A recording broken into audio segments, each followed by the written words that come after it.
allowing yourself to, yeah, it's a Yeah, metaphor. well, and it's a metaphor for also, kind of putting the blinders Mm. on our own actions and our own choices that are blatantly right in front of us that we are obviously participating in.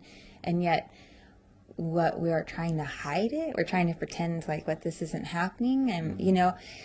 and I think that there's so much benefit to shedding the light on habits that we realize are not serving us any longer.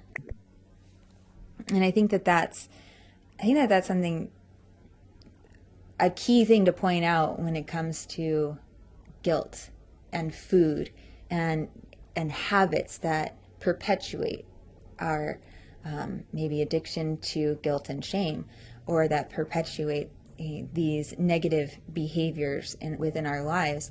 And that is simply to shed light on the behavior Mm. just to yourself. It doesn't like coming out on Facebook is not shedding light onto something. You know? Wow. Like that's like in certain situations could be at another way to perpetuate the same behavior. But shedding light within yourself, I realize for me has made me a lot more capable of making decisions that are supportive of me, of my life experience, of my physical experience, my emotional experience, my spiritual experience, because now that I've shed light on something that I felt guilty about, that every time I did, I was like, oh, I really want to, whatever. And then, well, I'm going to say, I'm trying to think, I'm like, what's an example of something recent? Like smoking weed for a while, like it really, really helped me get through some serious depression in my life. Mm. And but then it came to a point where it felt like I needed it, Mm. and I didn't want to feel that way anymore. There was one point where it was so beneficial. It helped me process. It helped me cry. It helped me feel things that I was like ignoring within myself. But then it came to this point of being like a habit that I didn't feel was within my personal control. And I say that gently, within my personal like choice. Like I wasn't exercising freedom of choice within that because it became something that I felt like I needed to have.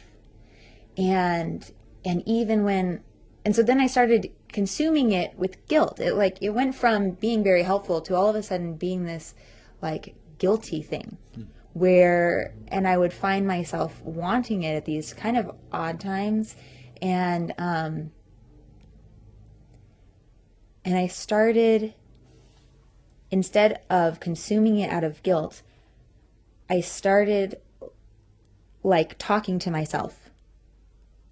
I really want to smoke weed right now. Do I feel like I'm in the mood to like not smoke weed? No, I actually really want to smoke weed. Okay, I am choosing right now to smoke weed, and I'm making this conscious choice.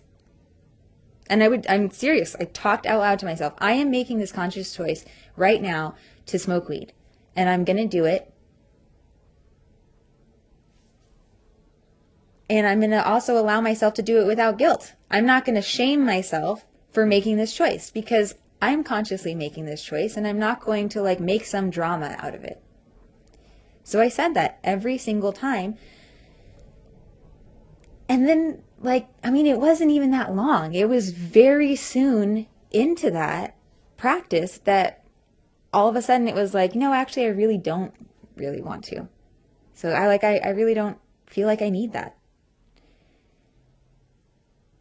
So, in my experience, the one of the quickest, easiest, most painless ways to get past a pattern or habit that that you feel guilty about, or that you feel or recognize is causing problems in your life, is a behavior that is less than beneficial, is to just point it out. I feel like a donut this morning, like I do every morning. And instead of, hiding it from myself or eating it in the darkness of the parking lot or even eating it in front of people while hiding this, destructive behavior from myself, I'm going to say, I'm going to drive. This morning, I'm driving to the donut shop. And I'm going to get out of the car and I'm going to order my favorite donut and I'm going to eat it. Here I am ordering my favorite donut. Here I am sitting in the car and I am consciously choosing. I am putting this donut in my mouth and I'm going to enjoy it. And I'm going to stop shaming myself for the conscious choices that I'm making. Because nobody is driving me to the donut shop. Nobody's holding me down, putting that stuff down my throat. I mean, nobody is. Like we are at the mercy of our own choices and decisions. And stop beating yourself up for things that you're freaking doing. That takes time, thought, planning. It does, going to Starbucks in the morning to get a venti caramel macchiato with extra caramel takes time. It takes money. It takes focus and attention. I mean, seriously. I personally would rather sleep for another half hour. But what we do, right, to get I don't even want to say to indulge, but to indulge. It's a deeper indulgence than just food. It's an indulgence with playing this game with ourselves. Just start doing things with purpose and intention. And eventually it's wow, I purposefully don't have to drive to the donut shop anymore. Today I purposefully made my breakfast and took my coffee in the car and skipped the donut shop. I purposely decided to stop eating GMOs. Right. I purposely recognize, I don't have a gluten problem. I have a chemical shitstorm problem.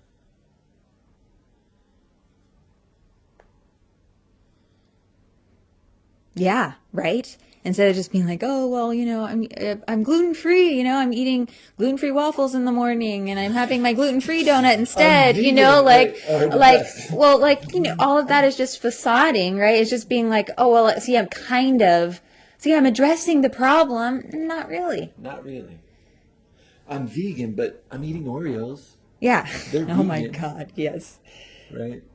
And I think that's the point of this whole thing, was to take these three G's and show how you have layers of a problem. Again, problem that could be imbalance, issue, however you want to say that feels non-threatening to you. And that's the way I was looking at these three G's, was that you have this superficial thing that, unless you've been diagnosed with a medical issue of gluten, it might not be the real problem. And GMOs, I think, are definitely a problem. But even deeper, there's guilt and emotional stuff. And yeah, and the foundation from which we make our decisions. Is what it all goes back to. Mm-hmm. It's what it all goes back to. And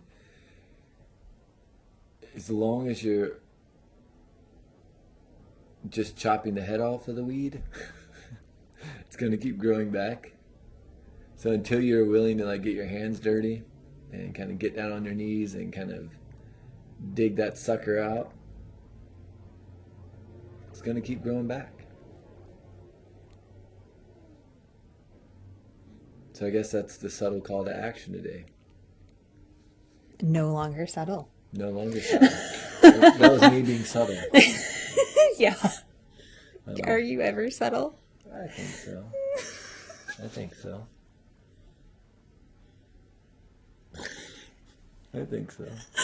This Am I? cracks me up because I have, there's so many times, like, nonverbal communication is, you're getting better, I have to say. Maybe it's because we're getting to know each other more and more. I don't know. But oh my goodness, it is so funny. Like, what?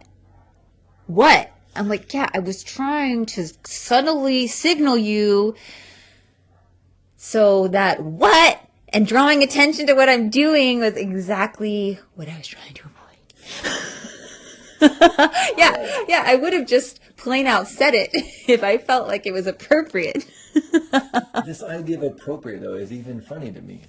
It's a funny thing to me. Like that's a whole nother discussion. We've already been talking for almost an Yeah. hour. We can't get into what I think is appropriate and what's wrong with it, but Yeah, I guess it's attached to the sometimes last I get a G. little, yeah, sometimes I'm overly concerned about things, yes. I'm not, well, if that's how you feel, own it. You just called me out in front of the whole show. All 15 of our listeners heard. I'm so sorry. I'm gonna go guilt myself the rest of the day. Probably not. probably not. Yeah, but that guilt, it gets sneaky. It is It's not sneaky. just around food, It's it's around, and oh again, man, decisions. gluten and GMOs are just an example. It was an easy example. I felt like it was one that I think is kind of trendy, mainstream, if you will. But you could replace these words with a lot of words. Yeah, well, You like, could are we replace addressing the fake problem and right. pretending like we're addressing the real problem? And am I ultimately facing myself? Right. Am I ultimately living what I know? That's what Yeah, it really exactly. comes down to. Am I showing up every day in my own life in such a way that says I am living what I understand to be my most authentic, real truth, or not? And if you're not, cool, that's okay. But know it and like accept it and own it and don't play games with yourself. Right. Because there's something, again, just like there's something that's honest about that. And nothing like makes my like little heart warm up more than having someone I'm coaching say to me, yeah, I'm just not ready to do that yet. Right. Right, I'm Right. just not ready. Because, wow, okay, that's straightforward. That's That's real talk right right. there. I can, when someone says I understand how changing my relationship with water or changing my relationship with donuts or coffee or smoking, Or changing my relationship with my spouse right, or or my myself, mom. right, right, Like, if exactly right, and they come in and say I'm just not ready to go there yet, I'm just not ready to do it, I'd rather work on some of this other stuff first. Like there is like a deep level of respect that just comes pouring out of me, because there's been lots of times in my own personal life where I was kind of redundant. My own personal, that's a lot of redundancy there, the sorry. personal life that belongs to you. Yeah, where I've found myself thinking that same thing. This doesn't really serve me, but I'm not ready to give it up. But Mm-hmm. at least I knew, like you said, I purposefully am going to do this, knowing very, very, very much so that it's not serving me. And it's just a matter. And at that point, the clock starts Yeah, ticking. but I'm going to do it in front of myself. Right. And I'm not going to berate myself That's or right. pretend like I'm not That's doing right. it. That's I'm going right. to just, I'm okay with this. That's I right. am okay that I'm choosing this right now. That's right. So that was fun. Yeah. That I was enjoyed fun. that. Thanks. I feel like you're on it. I appreciate you being on it, and being here, present, You too. and like always, I hope a higher purpose was served today. I hope something we said provoked thought. That's what this is all about, provoking thought. Hopefully, maybe today you'll be a little bit more curious about who you are and why you are. Maybe. Yeah. And if you're curious about coaching, Then you can go to Billy's blog. Oh, sorry. billyperkins.blog. I was going to say Billy. I was like, no, that's not it. Yeah, billyperkins.blog.